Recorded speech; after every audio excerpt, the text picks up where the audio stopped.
Le retour au monde vécu avec Merleau-Ponty et Cézanne.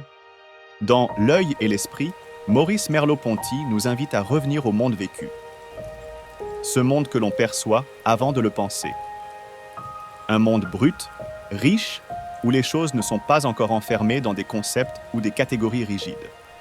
L'art, pour lui, est un moyen unique de regagner cette perception originelle. Et qui mieux que Paul Cézanne incarne ce retour à un regard neuf.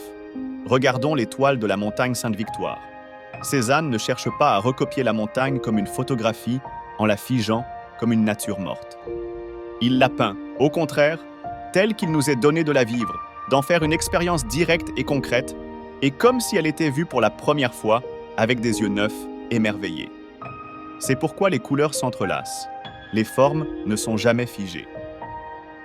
Les perspectives rigides disparaissent. La montagne semble vivante, vibrante. Cézanne capte la réalité dans sa richesse sensible, émotionnelle, bien au-delà de ce que les règles classiques de la peinture permettaient alors. Selon Merleau-Ponty, Cézanne peint la montagne telle qu'on l'aperçoit, non telle qu'on la pense, de façon abstraite, intellectuelle.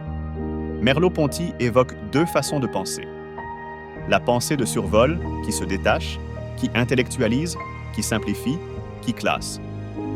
C'est celle de la science, par exemple, qui veut traduire la réalité en données exactes, objectives. Mais il y a aussi cette intelligence incarnée, concrète, celle qui se déploie à travers notre vie même, notre propre corps, celle qui ressent et comprend directement les choses en les éprouvant.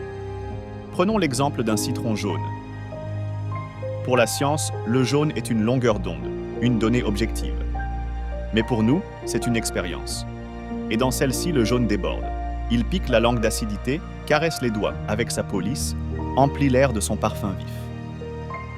Une couleur, dans la vraie vie, est toujours bien plus qu'une simple teinte de surface. Les psychologues appellent cela la synesthésie. Une couleur peut évoquer des goûts, des odeurs, des textures, comme en cascade, en grappe. Mais en réalité, on le vit tous. Cézanne va encore plus loin. Il peint aussi l'espace vécu. Contrairement à la perspective géométrique de l'art classique, où tout est organisé par des règles fixes, lignes, points de fuite, proportions, Cézanne nous plonge dans un espace sensible, vivant. Les distances et les formes semblent mouvantes.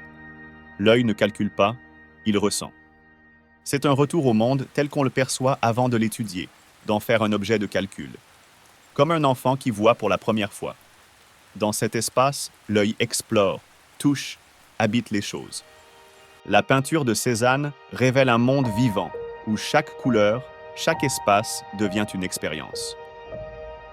Elle nous montre que la couleur n'est jamais qu'une donnée objective, que l'espace n'est jamais juste de la géométrie.